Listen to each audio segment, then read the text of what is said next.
हाँ जी विद्यार्थियों नमस्कार, स्वागत अभिनंदन आप सभी का एक बार पुनः online YouTube channel study bye Arun पर। प्रिय विद्यार्थियों, कैसे हैं आप?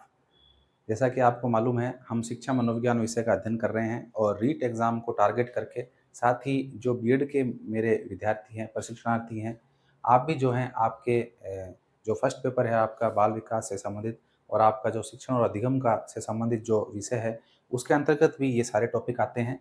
तो बीएड के अभ्यर्थियों के लिए भी जो है ये वीडियो सीरीज़ जो है बेहद उपयोगी है। आप लगातार इसका अध्ययन करते रहें और आई होप, मुझे ऐसी आशा है कि आप जो है मनोविज्ञान में अच्छा करके आएँगे, आपके बीएड के एग्ज़ाम में भी और आगे जो अपकमिंग वैकेंसी आ रही है, रीट अध्यापक पात्रता परीक्षा राजस्थान के अंदर जल्द ही आयोजित होने वाली है, उसके लिए भी आप जो है एक अच्छे से प्रिपरेशन कर लेंगे और एक आपका बेस जो है, आधार जो है वो मजबूत हो जाएगा। ठीक है? तो शिक्षा मनोविज्ञान विषय का अध्ययन कर रहे हैं और आज की इस क्लास के अंतर्गत जो है हम अधिगम के एक महत्वपूर्ण सिद्धांत की चर्चा करने जा रहे हैं। अधिगम के सिद्धांत पढ़ रहे हैं, लगभग 7 से 8 क्लासें अधिगम के सिद्धांतों की हो चुकी हैं और अब हम जो है समाप्ति की ओर है। अधिगम के सिद्धांत इतने ही हैं, उसके बाद में अपन जो है और भी जो अधिगम से संबंधित जो चीज़ें हैं, अधिगम के पठार है, अधिगम की विशेषताएँ हैं, उनके बारे में अपन अध्ययन करेंगे। चलिए, आज की क्लास शुरू करते हैं। अधिगम के सिद्धांतों के अंतर्गत विद्यार्थियों, आज का जो हमारा अधिगम का सिद्धांत है, उस सिद्धांत का नाम है क्षेत्रीय अधिगम का सिद्धांत। क्षेत्रीय अधिगम का क्षेत्रीय अधिगम का सिद्धांत। विद्यार्थियों, इस सिद्धांत को जो है क्षेत्रीय अधिगम का सिद्धांत कहते हैं। साथ ही इसको तल रूप सिद्धांत भी कहा जाता है। तल रूप सिद्धांत, इसको विद्यार्थियों तल रूप का सिद्धांत भी कहा जाता है। साथ ही जो है विद्यार्थियों, इस सिद्धांत को जो है फील्ड थ्योरी भी कहा जाता है। फील्ड थ्योरी, फील्ड थ्योरी, इसको अंग्रेजी में जो है फील्ड थ्योरी कहा जाता है। ठीक है? तो सबसे पहले विद्यार्थियों इस सिद्धांत के बारे में जानें, उससे पहले इसके प्रवर्तक के बारे में जान लेते हैं कि एक्चुअल में इसके प्रवर्तक कौन हैं। प्रवर्तक के बारे में आपको पता होना चाहिए। विद्यार्थियों, इस सिद्धांत के जो प्रवर्तक हैं वो हैं Kurt Lewin. Kurt Lewin, Kurt Lewin विद्यार्थियों इस सिद्धांत के प्रवर्तक हैं। अगर टाइम पीरियड की बात करें इनके समय काल की, तो लगभग 1890 से लेकर के और 1890 से लेकर और विद्यार्थियों आपके 1951 तक का जो है विद्यार्थियों इनका टाइम पीरियड जो है माना जाता है। सॉरी, 1947 है, 51 नहीं है, 1947। हाँ जी, 1890 से लेकर 1947 तक का जो है विद्यार्थियों इनका टाइम पीरियड माना जाता है। इनके जन्म की बात करें विद्यार्थियों, कुर्ट लेविन के जन्म की बात करते हैं। इनका जन्म जो है विद्यार्थियों 1890 के अंदर जो है जर्मनी में हुआ था। जर्मनी में विद्यार्थियों इनका जन्म हुआ था। ये जो विद्वान है विद्यार्थियों, ये जर्मन अमेरिकन मनोवैज्ञानिक है। जर्मन अमेरिकन मनोवैज्ञानिक माने जाते हैं। ये क्या माने जाते हैं? जर्मन अमेरिकन मनोवैज्ञानिक माने जाते हैं। देखिए, जर्मन अमेरिकन इसलिए माने जाते हैं क्योंकि इनका जन्म जो है विद्यार्थियों जर्मनी में हुआ था। जर्मनी के अंदर बर्लिन विश्वविद्यालय के अंदर ये प्रोफेसर के पद पर इन्होंने काम किया था। देखिए, इन्होंने जो है विद्यार्थियों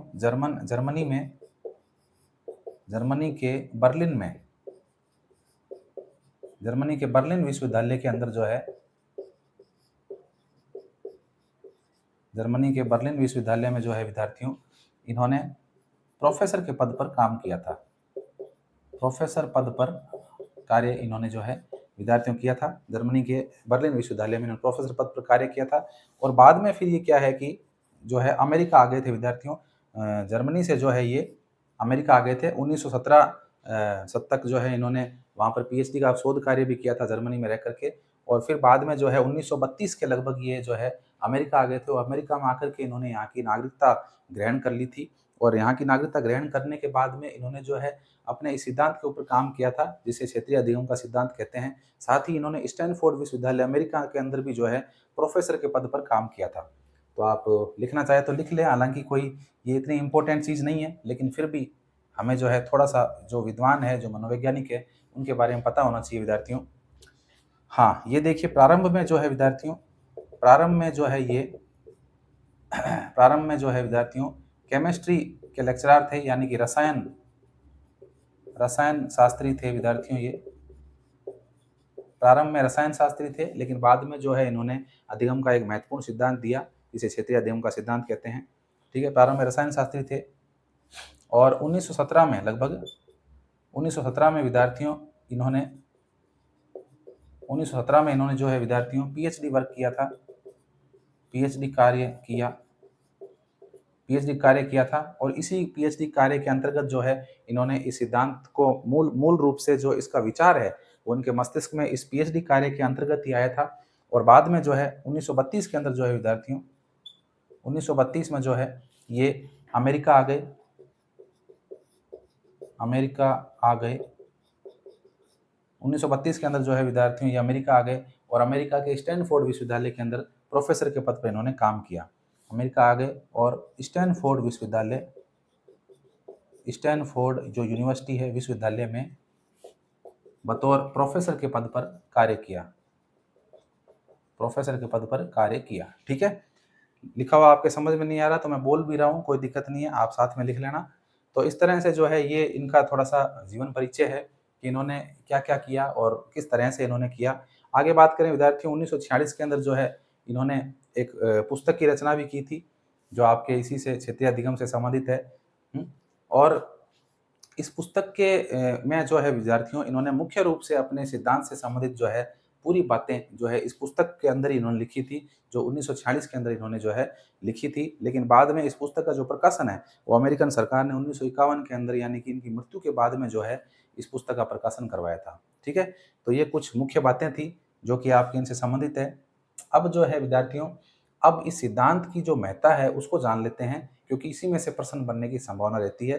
ज़्यादातर तो क्या है कि सिद्धांत के प्रवर्तक का नाम पूछ लेते हैं कि भी प्रवर्तक कौन थे, ठीक है? या फिर जो है उन सिद्धांत से संबंधित जो एक निष्कर्ष निकल के आ रहा है, उस निष्कर्ष के बारे में ज़्यादा प्रश्न बनते हैं। तो देखिए इन्होंने जो है विद्यार्थियों जो आपके कुर्तलेविन है, कुर्तलेविन ने इस सिद्धांत के अंतर्गत वातावरण को प्रमुख आधार माना है। समझना आप इसको, वातावरण को जो है विद्यार्थियों आधार मानना है, यानी कि वातावरण को व्यक्ति के सीखने का आधार बताया इन्होंने। देखिए इस सिद्धांत का नाम क्षेत्रीय अधिगम सिद्धांत है। क्षेत्रीय का मतलब है कि क्षेत्र में रह करके तल रूप यानी कि तल पे रहकर धरातल पर रह करके व्यक्ति को कोई कार्य करना होता है, व्यक्ति कार्य करता है। व्यक्ति के सामने इस जीवन में इस वातावरण को देख करके, इस वातावरण को समझ करके, इस समाज में रह करके बहुत सारी परेशानियाँ आती है, बहुत सारी चुनौतियाँ आती है व्यक्ति के जीवन में, आती है, बिल्कुल सही बात है, हर व्यक्ति के जीवन में चुनौतियाँ आती है। लेकिन उन चुनौतियों का सामना हमें बिल्कुल डटकर करना चाहिए, ऐसी बात जो है आपके कुर्तलेविन बोलते हैं, ठीक है? इसी को जो है इन्होंने जीवन आधार भी इन्होंने नाम दिया है, इस चीज़ को इन्होंने जीवन आधार या जीवन विस्तार इस चीज़ को नाम दिया है कि व्यक्ति के सामने कोई भी चुनौतियाँ आ जाए, उन चुनौतियों का व्यक्ति को डट कर के मुकाबला करना चाहिए। और वातावरण जो कि व्यक्ति को बहुत कुछ सिखाता है, तो इन्होंने वातावरण को एक आधार मानना है, किसका? अधिगम का, यानी कि सीखने के लिए वातावरण बहुत ज़्यादा प्रभावित करता है। जैसा कि आपको पता है कि बालक के ऊपर जो है वंशक्रम और वातावरण 2 चीज़ों का प्रभाव ज़्यादा रहता है। बालक के विकास के ऊपर उसके वंशक्रम का प्रभाव होता है, उसके माता-पिता के जो जीन्स है, माता-पिता के गुण हैं, वो गुण जो हैं बालक के ऊपर आते हैं और बालक पर उसका प्रभाव पड़ता है। साथ ही साथ दूसरा प्रभाव जो है विद्यार्थियों वो उसका वातावरण का प्रभाव पड़ता है। बालक के विकास के ऊपर, बालक की परिपक्वता के ऊपर पूरी तरह से वातावरण का बहुत प्रभाव रहता है। जैसे वातावरण में, जैसे माहौल में व्यक्ति रहता है, उसी तरह का बालक जो है ज्ञान अर्जित करता है और उसी तरह का नॉलेज वो गेन करता है, उसी तरह की जानकारियाँ प्राप्त करता है और उसी तरह के माहौल में रह कर के स्वयं को भी उसी माहौल के अनुसार ढाल लेता है और उसी के अनुसार बनने का वो प्रयास करता है। ठीक है? तो इन्होंने जो है इस सिद्धांत के अंतर्गत मुख्य रूप से ये बात बताई है कि भई समाज के अंदर व्यक्ति जब रहता है, तो उसके सामने बहुत सारी कठिनाइयाँ आती हैं, बहुत सारी परेशानियाँ आती है, तो व्यक्ति को उन कठिनाइयों से डरना नहीं चाहिए, उन परेशानियों से भागना नहीं चाहिए, बल्कि उन परेशानियों का डट कर के मुकाबला करना चाहिए। और जो व्यक्ति इन परेशानियों का डटकर मुकाबला करता है, पूरे सामर्थ्य के साथ में, अपने पूरे मनोयोग से, अपने पूरे आप कह सकते हो कि शारीरिक और मानसिक बल से जब उन चुनौतियों का सामना करता है, कार्यों को करता है, तो व्यक्ति अधिक सीखता है। ठीक है? बात सीखने की हो रही है क्योंकि अधिगम का सिद्धांत है, तो सीखने से संबंधित है। तो इन्होंने अपने सिद्धांत में ये विचार रखे हैं कि व्यक्ति को जो है अपनी परिस्थितियों से घबराना नहीं चाहिए, परिस्थितियों से भागना नहीं चाहिए, बल्कि चुनौतियों का पूरा डटकर सामना करना चाहिए और पूर्ण रूप से, पूरे मनोयोग से अपना सर्वस्व जो है वो एक तरह से आप कह सकते हो सर्वस्व न्यौछावर कर देना चाहिए उस समस्या के समाधान के लिए। एक तरह से देखा जाए तो आपके कुर्तलेविन जो है ये एक तरह से विद्यार्थियों, आप लोग विद्यार्थियों के लिए एक बहुत बड़ी मोटिवेशन है कि भई आपको जो है अपना काम जो है पूरी लगन के साथ में करना चाहिए, पूरी ईमानदारी के साथ करना चाहिए। तभी क्या है कि आप उसमें सफलता प्राप्त करेंगे। सभी के घर की परिस्थितियाँ एक जैसी नहीं हैं, आपको पता है। कुछ लोगों की परिस्थितियाँ अच्छी हो सकती है, लेकिन बहुत अधिक लोगों की परिस्थितियाँ विपरीत चलती है, घर की परिस्थितियाँ उनका साथ देती नहीं हैं। लेकिन फिर भी उन परिस्थितियों की चुनौतियों को स्वीकार करके और व्यक्ति को घबराना नहीं चाहिए। उन उन परिस्थितियों को हर हर परिस्थिति में रह कर के व्यक्ति को अपने आप को अनुकूलित कर लेना चाहिए और जो उसके सामने जो कठिनाइयाँ हैं, जो परेशानी है, जो समस्या है, उसके निदान के प्रयास करने चाहिए। क्यों? क्योंकि मानव जीवन मिला है तो हमें एक मानव होकर के हमें विवेक मिला है, हमें सोचने समझने की शक्ति मिली है, हमें तर्क शक्ति मिली है जो और किसी के पास नहीं है। तो उस तर्क शक्ति का, विवेक का, चिंतन का पूर्ण रूप से हमें उपयोग करना चाहिए और उपयोग करके जो हमारे सामने समस्या है, जो हमारे सामने लक्ष्य है, उसे प्राप्त करने का प्रयास करना चाहिए। ठीक है? तो यही बात जो है विद्यार्थियों कुर्ट लेविन अपने सिद्धांत में जो है मुख्य रूप से कह रहे हैं कि वातावरण जो है प्रमुख आधार है। वातावरण में रह कर के व्यक्ति बहुत कुछ सीखता है और जो चुनौतियाँ हैं, कठिनाइयाँ हैं, उनका सामना करके और अपने आप को जो है स्थापित करने का व्यक्ति प्रयास करता है। ये बात कुर्ट लेविन कह रहे हैं। ठीक है? तो ये इनका सिद्धांत था जिसे क्षेत्रीय अधिगम का या तल रूप का सिद्धांत कहते हैं। अब देखिए इस सिद्धांत के अंतर्गत जो है विद्यार्थियों अपन एक इनकी पुस्तक रह गई, मैंने आपको पुस्तक लिखी नहीं, पुस्तक का नाम, हाँ, इनकी पुस्तक का नाम और लिख लें विद्यार्थियों, field theory of social science. इनकी पुस्तक का नाम रह गया था तो वो आप लिख लें, सोशल साइंस। ठीक है? Field theory of social science. Field theory जैसे नाम से मालूम चल रहा है, फील्ड क्योंकि क्षेत्रीय अधिगम है तो फील्ड थ्योरी है। Field theory of social science, सामाजिक विज्ञान से संबंधित है ये। कौन सा सिद्धांत? क्षेत्रीय अधिगम का सिद्धांत, समाज की बात हो रही है। तो इनकी पुस्तक field theory of social science, ये कब लिखी थी विद्यार्थियों? इन्होंने 1946 के अंदर लिखी थी, मैंने आपको बताया अभी 1946 में लिखी और 1951 में जो है इसका प्रकाशन हुआ था। आपके अमेरिकन सरकार ने बाद में इसका प्रकाशन करवाया था और तब जाकर के इनका जो ये सिद्धांत है पूरी तरह से लोगों के सामने आया था और लोगों ने इस सिद्धांत को जो है प्रमुख रूप से अपनाया था। विद्यार्थियों इस सिद्धांत के अंतर्गत जो है इन्होंने अपनी बात जो है विद्यार्थियों बिल्कुल सरल शब्दों में कही है। कोई भी ज़्यादा कोई दिमाग में जोर डालने की ज़रूरत नहीं है आपको। एकदम आसान शब्दों में जो है इन्होंने एक समस्या का समाधान करने की बात कही है। ठीक है? तो ये था आपका फील्ड थ्योरी सिद्धांत। अब इस सिद्धांत को लेकर के इन्होंने प्रयोग भी किया था। उस प्रयोग की अपन चर्चा कर लेते हैं। मैं साइड में रखता हूँ, आप स्क्रीनशॉट लेना चाहें तो ले लें, कोई दिक्कत नहीं है और अगर साथ में आप लिख रहे हैं तो फिर बहुत ही बढ़िया है, अच्छी बात है। चलिए, क्षेत्रीय सिद्धांत, क्षेत्रीय अधिगम का सिद्धांत, तल रूप का सिद्धांत और अब जो है इस सिद्धांत के प्रयोग की बात कर लेते हैं विद्यार्थियों कि सिद्धांत का जो प्रयोग है वो कैसे किया था इन्होंने, कुर्ट लेविन ने। कुर्ट लेविन का प्रयोग देखिए, इस सिद्धांत के अंतर्गत जो है विद्यार्थियों कुर्ट लेविन के प्रयोग की अपन अगर बात करें तो कुर्ट लेविन ने एक निर्जीव गुड़िया ली। एक विद्यार्थियों निर्जीव ये क्या बना दिया, हाँ, एक विद्यार्थियों एक जो है इन्होंने एक निर्जीव गुड़िया ली इस तरह से। ठीक है? निर्जीव गुड़िया को लिया इस तरह से, आप समझ लें, आप गुड़िया है, कोई दिक्कत नहीं है। ठीक है विद्यार्थियों, निर्जीव गुड़िया ली और इस गुड़िया को विद्यार्थियों रख दिया गया और एक बालिका या बालक आप कह दो, कोई दिक्कत नहीं है, बालिका कह दो चाहे बालक कह दो, बालक के सामने जो है विद्यार्थियों ये गुड़िया रख दी।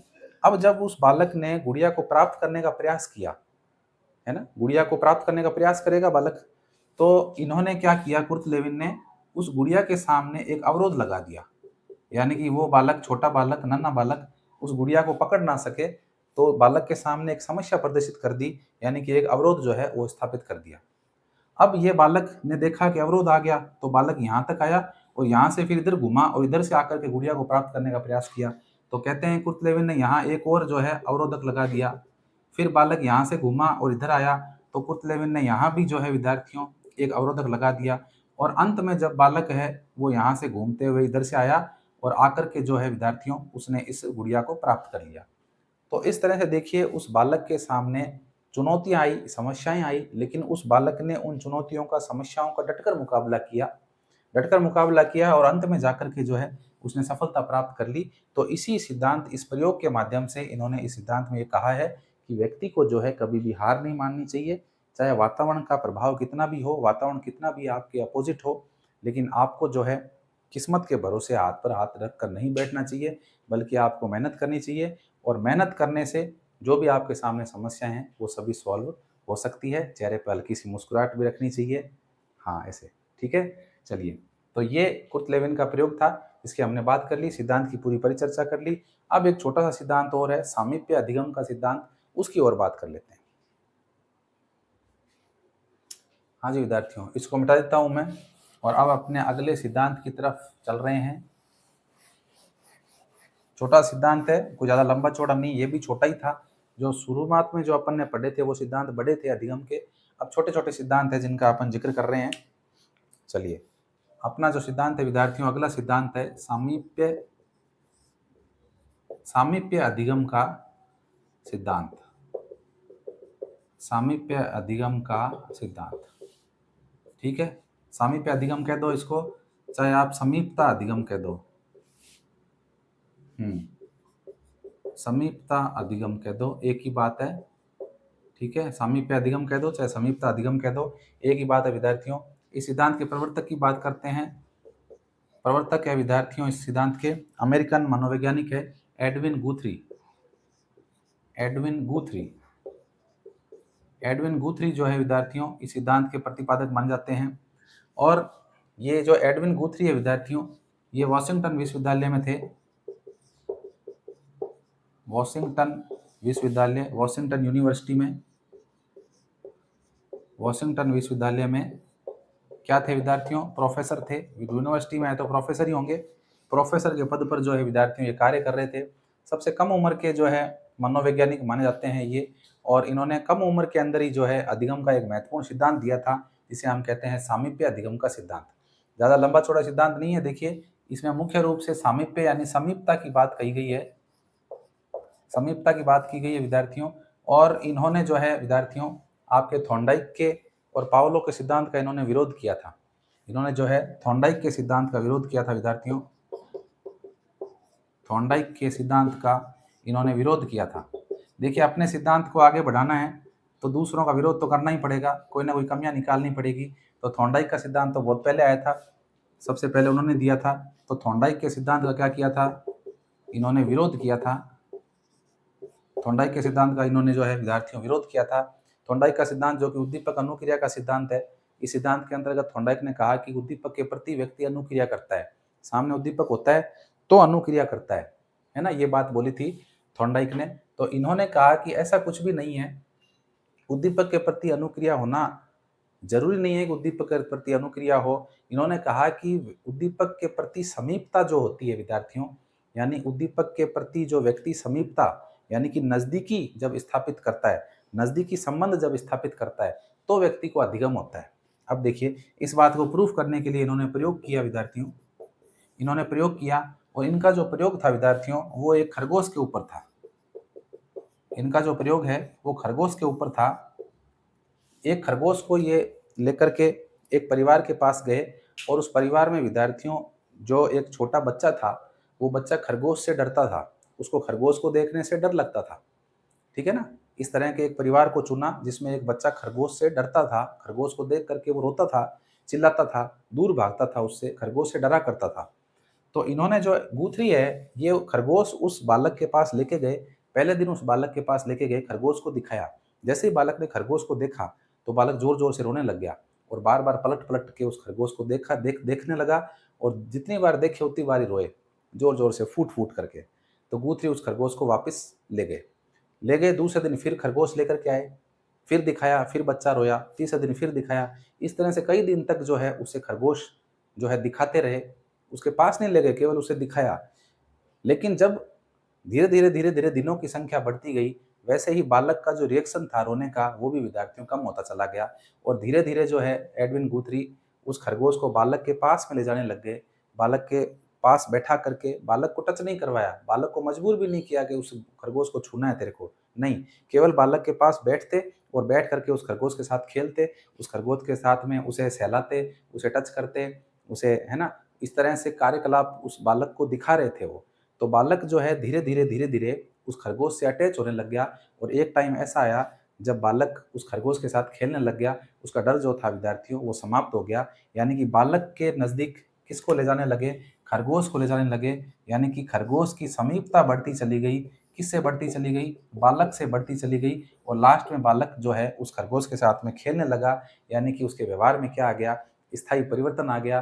और व्यवहार में स्थायी परिवर्तन क्या है, अधिगम है, यानी कि इस तरह से बालक क्या हो गया, सीख गया, है ना, बालक का व्यवहार परिवर्तन हो गया, यानी कि बालक सीख गया, बालक खरगोश के साथ रहना सीख गया, उसके साथ खेलना सीख गया। यही बात गुथरी कहना चाह रहे हैं अपने प्रयोग के अंदर, कि केवल और केवल उद्दीपक के सामने होने से कुछ नहीं होता है, बल्कि उस उद्दीपक के प्रति जो अनुक्रिया कर रहा है व्यक्ति, उसकी समीपता होनी जरूरी है। जब समीपता होगी, नजदीकी संबंध स्थापित होंगे, तो अधिगम ज्यादा होगा।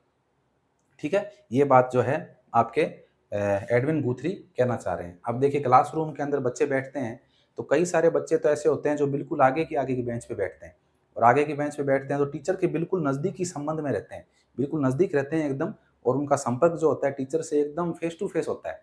और कुछ ऐसे विद्यार्थी होते हैं जो पीछे पीछे बैठे हुए होते हैं, है ना। तो आगे आगे वाले विद्यार्थी जो होते हैं, वो ऐसा लगता है कि ज़्यादा ग्रहण कर रहे हैं, और रियल में ऐसा होता भी है। आगे वाले जो विद्यार्थी हैं वो हर कोई प्रश्न भी पूछ लेते हैं, या टीचर भी उन्हें खड़ा करके कोई प्रश्न पूछ लेता है, तो थोड़ा-सा फ़र्क रहता है, ये सीखने में ये फ़र्क रहता है। इसी को जो है इन्होंने गुथरी ने समीपता अधिगम का सिद्धांत कहा है, यानी समीप रह कर के व्यक्ति ज़्यादा सीखता है ना, अधिगम कर पाता है, सीख पाता है।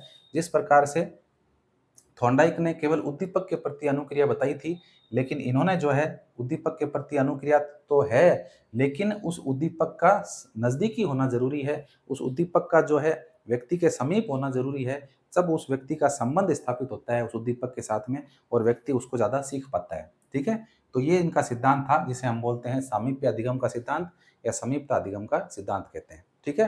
तो इसमें से जो प्रश्न बनने की संभावना रहती है, वो या तो प्रवर्तक से रहती है, सीधा-सीधा पूछ लेते हैं इस सिद्धांत के प्रवर्तक कौन है, या फिर आपके इस प्रयोग में से कोई प्रश्न आने की संभावना रहती है। ठीक है विद्यार्थियों, तो आज हमने 2 सिद्धांत पढ़े हैं। आज के लिए इतना ही। मिलते हैं एक और नए वीडियो लेक्चर के साथ। 1-2 सिद्धांत और हैं, उनका डिस्कस कर लें, उसके बाद में फिर अपन नया टॉपिक शुरू करेंगे। ठीक है? आज के लिए इतना ही। नमस्कार।